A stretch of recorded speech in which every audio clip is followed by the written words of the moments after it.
Hello and welcome back to part 2 of the Feather tutorial series. This time we're going to go over how to create feather cards from the generated feather geometry in Blender. So to start with, in a new Blender scene, we're going to go in and change a bunch of settings to prepare for baking.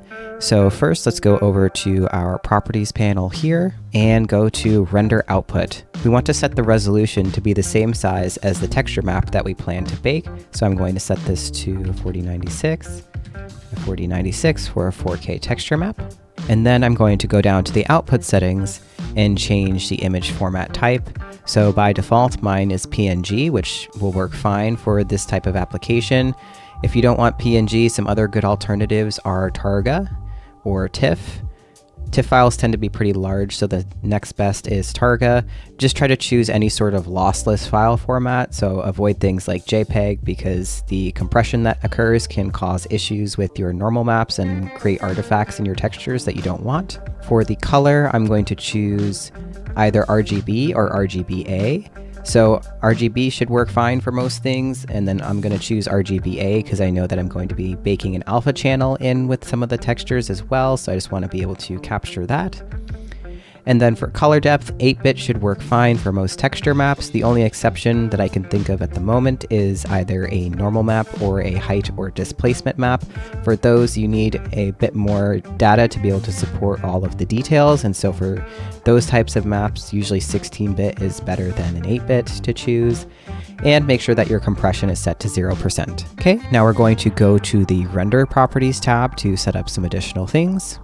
So first things first, make sure your render engine is set to Cycles. Cycles is the only render engine at the moment that supports texture map baking. Next, in the sampling area, just to make sure you're adjusting the right settings, I recommend minimizing this viewport section here. We don't want to change the viewport settings, we only want to change the render settings. So first you can disable this noise threshold, and then we're going to change the samples amount to something much lower, like 10. 10 seems to usually output a decent result without taking too long of a time to actually render, so it's a good place to start, especially if you've never done this process before. But if you're seeing some issues with your texture map where you feel that you might need a few more samples, then you can raise this to maybe a higher value, up to like 64 or something. The more you increase this value, the longer the texture map baking will take, so definitely just keep that in mind as you're adjusting this value. And next, down in this baking section here, the bake type we may change as we move on to different types of maps, but we're going to start with a color map. So I'm going to change this to diffuse first. And in the contributions, this is what elements from the scene are being put into the map. And so these direct and indirect settings are for the lighting that's in the scene, which for almost any texture map, at least for this sort of application, you don't want any lighting information. That's usually a sign of a bad texture map, so we're going to disable these and just leave the color element enabled. Next, because we are baking from feather geometry onto our target plane object, we need to make sure that selected to active is enabled. And we're going to figure out what these extrusion and max ray distance need to be in a little bit. I just like to adjust these to match what's happening in my scene, so that way I know that we're not going to catch any erroneous information, but we'll get back to this in a second. Additionally, I'm going to change this margin type from adjacent faces to extend. So for baking the alpha map or any sort of transparency, I don't really want there to be any sort of padding, because then the alpha won't align with the geometry that it's supposed to be cutting out. So for anything with the alpha, I would set the size value to 0. But then for any other maps that you bake, the typical padding minimum for a 4K map would be 16 pixels, and then for a 2K map, it would be 8. So next we're just going to add a new plane to our scene, so you can go Shift A for add, and then under the mesh section, choose plane. And 200 centimeters is a fine size. The size doesn't really matter too much. I would just avoid anything that's too small. That could cause some sort of proximity error with the calculations if it's like a super tiny size, like 0.1 centimeter or something really small. And then make sure that generated UVs is enabled. If you don't see this menu come up when you first add the plane to your scene, try pressing F9 and look in the bottom left corner. It may just be minimized here. Okay, so we're just going to go into the UV editing workspace just to double check that those UVs are correct, and go into edit mode. And we can see here that our plane is mapped with the borders matching up with the borders of the first UDEM tile, which is exactly what we want. So if your plane doesn't match this, just make sure that you adjust the UVs so they fill the full square of this texture space here. Go back into edit mode and then go back to our modeling workspace. And now that we've added our plane, you'll need to bring in your generated feathers. So I already have them here in a collection that I've hidden. And at the moment, we can see that they don't quite align with the plane. So we just need to make sure that we shrink them down a little bit so that way they're inside the borders of the plane. Just gonna move them over a little bit. And in addition to making sure that they are inside the borders of your plane, make sure that there's also enough spacing in between each feather so when you go to cut them out later, you don't have difficulty trying to prevent one feather's texture from bleeding over into another separate feather. And in addition to making sure that they're inside the borders of the plane, I also want them to be fully above the plane to avoid any projection issues. So I'm just going to go into front view and then move them up on the Z axis. So that way they're just above the plane. They only need to have a little bit of space between the bottom of the feather and the top of the plane, so don't go crazy and move them way too high above the plane. All right, so now our feathers are set up, and to our plane, we need to add a new principled BSDF material. So I'm going to go into the shading tab. And now that we're in the shading tab with the plane selected, I'm just going to click new here. And we have a new material. I'm just going to rename it Bake Material. And we should have a principled BSDF with its output connected to the material output with the surface node attaching the two. And in the same graph, we need to add a new image texture. So bring up your search menu and type in image, and that should bring up a list of options. Image texture is the first one, so I'm going to select that and place it into the scene. And we don't want to connect this to anything in the principled BSDF shader. It just needs to be in the graph. So next, once we have this node added, we're going to click and add a new image. And I'm just going to type and name this image feather because that's the name of the texture that I'm going to create with the feather cards. And we need to set this width and height to be the same as what we just set in the render output settings. So for me, I was making the 4K output. So I'm just going to match that here with 4096 by 4096. And I will leave the color as black for now with alpha enabled and all of these settings at the default, and then hit new image to accept. And now we have a new feather image that's just a black texture map. Next, we're going to go back to our render settings here and then go down to the bake settings. And I just want to measure the distance between my plane and the feathers to figure out what sort of extrusion and max ray distance values I need to put here.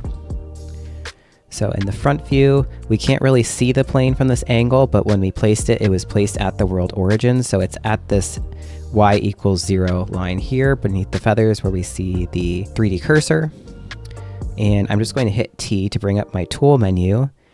And then in the measuring tab, I'm just going to select this tool and just get a rough idea of how far the tops of the feathers are from the plane here.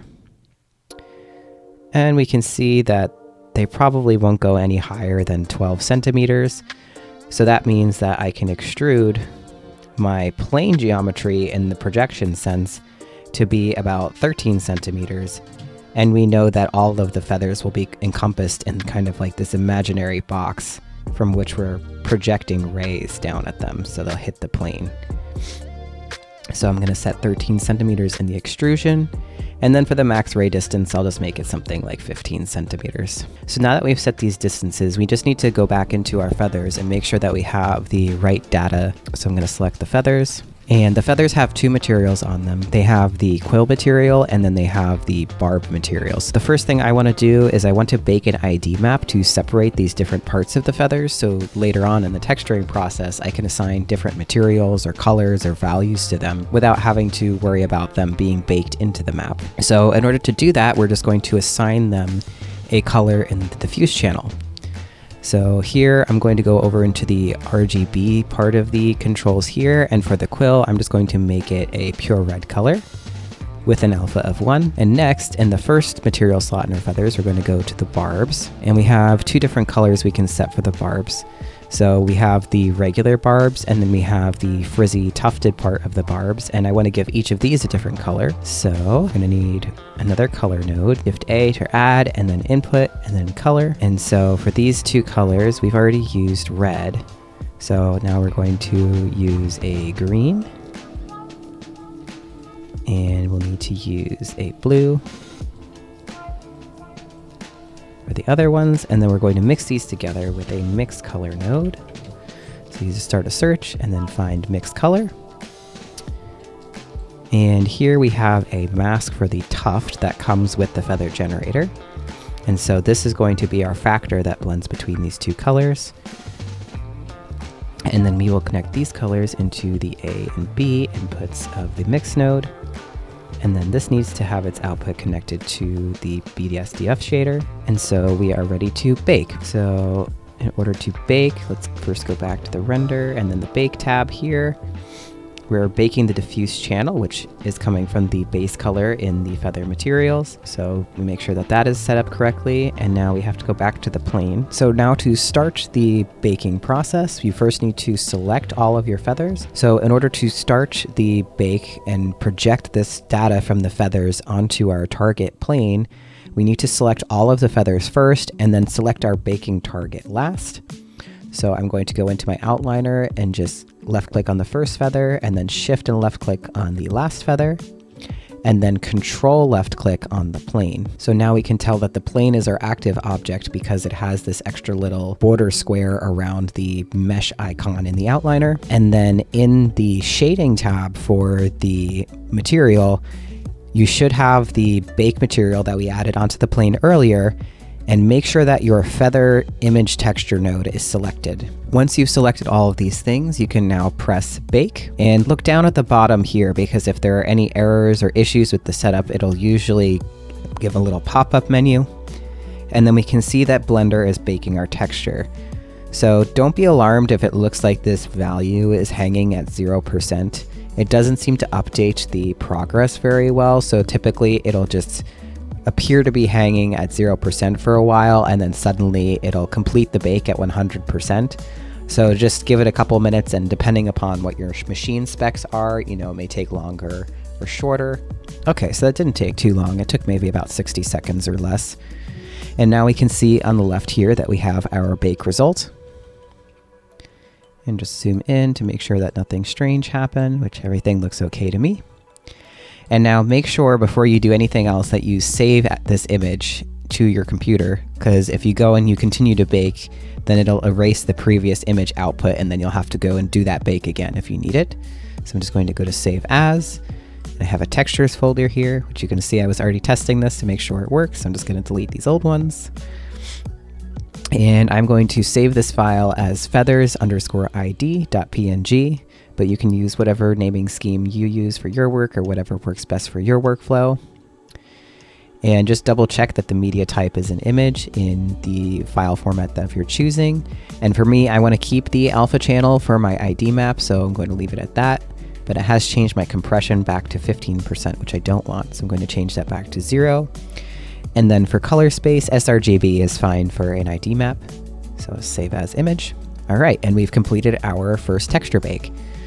So now I'm going to adjust the colors here, and say you want to bake out like a custom mask of some kind for your quill. So for this, like the quill factor, it goes from black to white from the base to the tip of the quill. So say we want to have this as a mask in our workflow. So we can just delete this color node or just disconnect it from the base color of our principled BSDF and connect it into our base color or our diffuse channel here. And if you've previewed something like I have in the material editor, make sure that you reconnect your principled BSDF to the surface output. Otherwise that may mess things up. And then I'm going to go back to the feather barbs, and let's see, maybe we want to mask the left and right or have a random ID mask for these. So similarly, I'm going to just take this random ID mask and plug it into the base color. And now we have all these different randomized grayscale values for the barbs. And I'm going to bake this again for a new custom mask. Once you've adjusted these settings, your feathers may have become deselected, so I'm going to select everything with A in my scene. And then I need my active object to be the plane, which right now it's not. So I'm going to hold Shift and left click the plane to make it the active object. Make sure my image texture node is selected again. And then I am going to hit bake. Okay, and our ID map is done baking, and I'm just going to save this out as its own image as well. I'm just going to call it feathers underscore mask. And for this one, I don't need the alpha channel, so I'm going to just choose RGB. And then in the color space, because I'm using this as a mask, I'm going to change this from sRGB to non-color.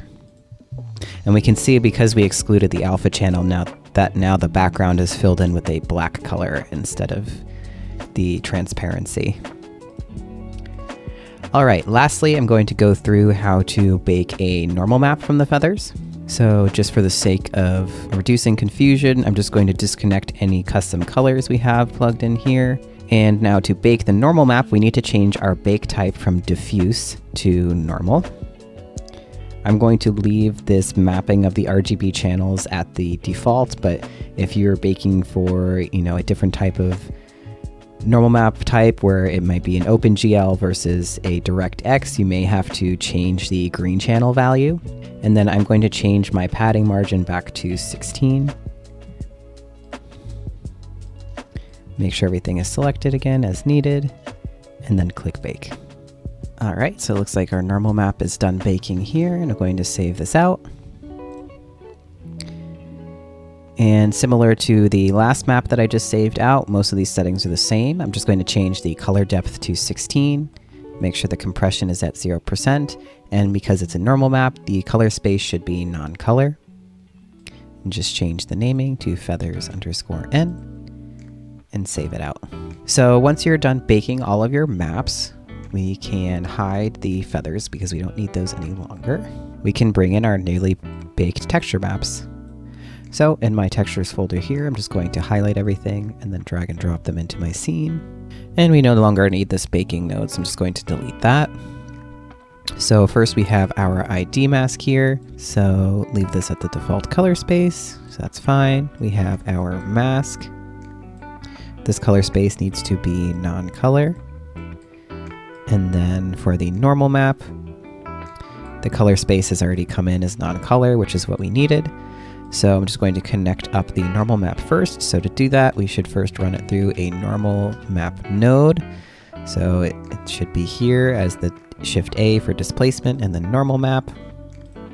And connect the color to the color. And then input this here. And let's see, it should be pulling from the UVs, but just in case it's not, I'm going to add the mapping and texture coordinate nodes here, which you can, if you have the Node Wrangler add-on installed, you can just select a node and then hit Control-T to do that. And just make sure that it's specified to pull from the UVs and just connect that to all of the vector inputs for these nodes. Then just bring that over here and just take a look at your normal map in here and just make sure that it looks like it's performing as intended. A good way to double check that your normal map is correct is to take a look at this node, and then if you left mouse click over like a blank area where it should be a neutral normal color, there are the RGB values listed along the bottom here. And a neutral normal color is 50% red, 50% green, and 100% blue. So 0.5 red, 0.5 green, and 1 blue means that your normal color is correct.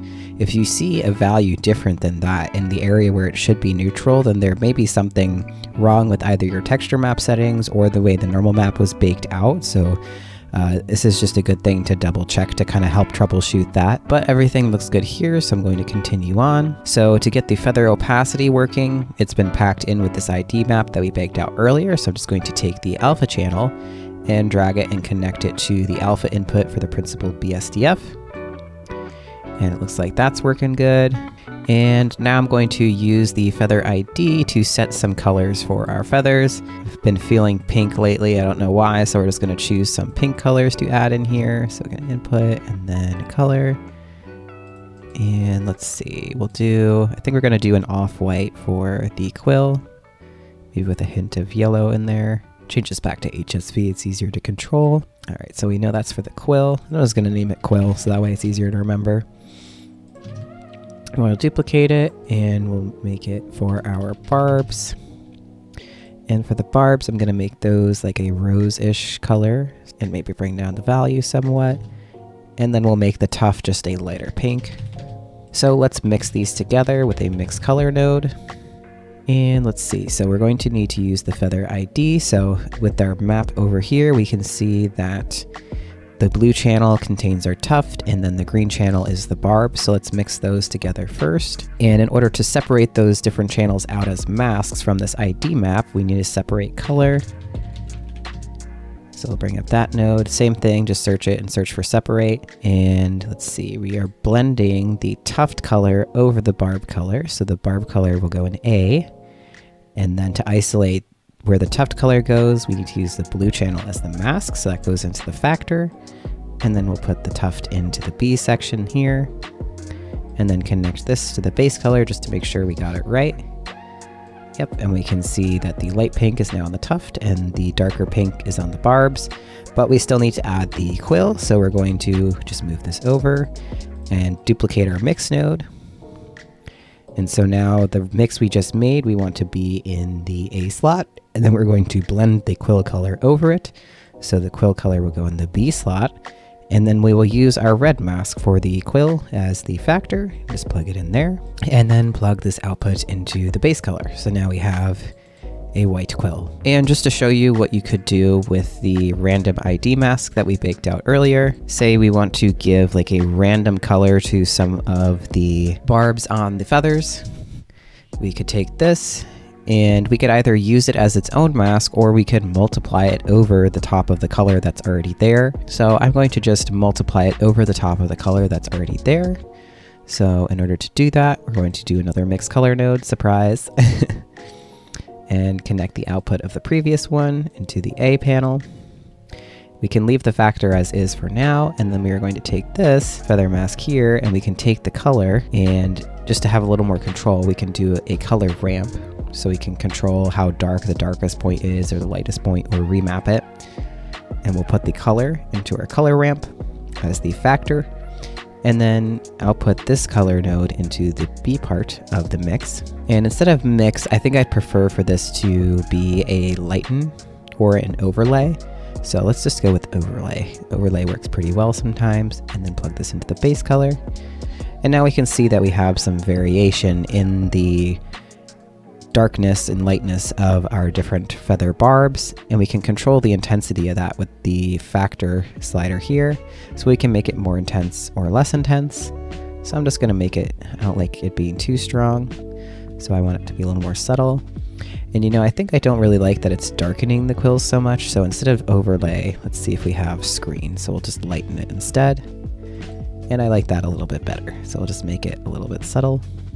Something like that. All right, and normally I'd clean these nodes up more, but just for the demonstration, I'm leaving them alone. I would say that that's good enough for our material for now. You can still go through and add a custom roughness map or roughness values in here as you like and set it up with what you want. I recommend maybe trying some transmission, because feathers in real life tend to have a little transmission to them as well. But now let's get into actually cutting out our feather cards. So to do this, I'm going to go to the modeling tab and go into object mode. And first I'm just going to rename this plane, so that way it's called Feather Cards Original instead.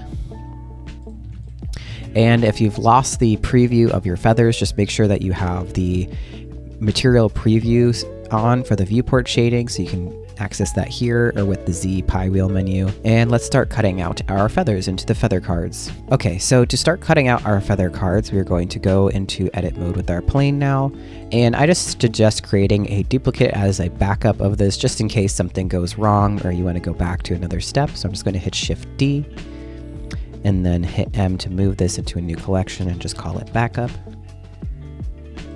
And then make sure that the backup folder is hidden. Okay, So now in edit mode, I'm just going to start adding edge loops to cut out my feather cards.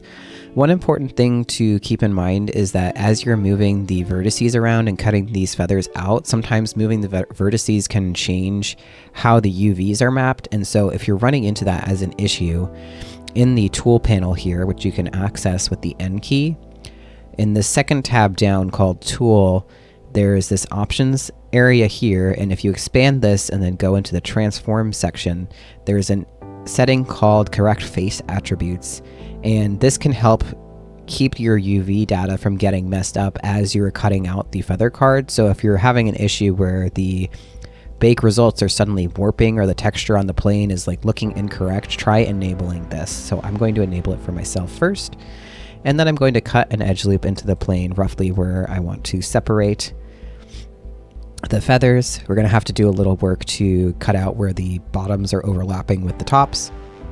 And let's see, I just want to roughly get these separated out. They're kind of offset from each other, which is a little bit inconvenient. So you know what I'm going to do is I'm just going to take this section down here and then press P to separate by selection. So I have this in its own area and just move it over. Okay, and then I'm just going to drag out the bottom of this in the Y direction to kind of get the rest of those back. And then we'll just start with the smaller feathers first. So I'm just going to start cutting in some edges here in between these guys to separate them out.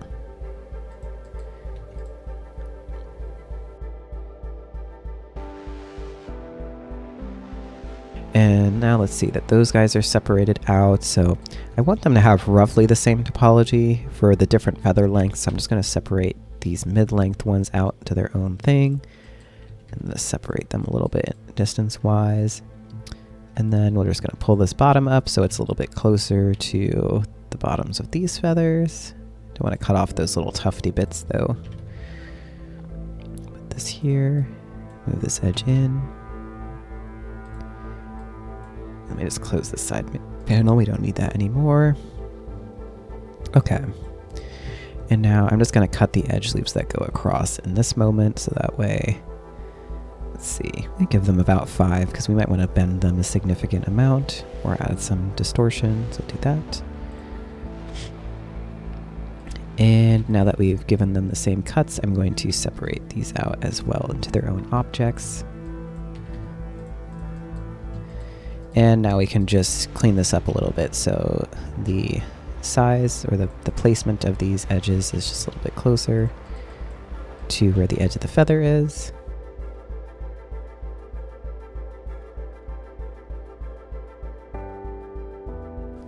Okay, and then I'm just going to put a edge loop in the center here, which I didn't think about it, but adjusting the sides first made this so it's not perfectly straight. So I'm just going to scale it on the X to a value of 0, so it's a little bit more straightened out there. Doesn't align perfectly, but that's okay. And let's see, we can slide these guys up a little bit. Okay, and so I'm just going to basically repeat this process for every feather that I have, where I just align the edges of the cutout a little bit better and then cut it down the middle.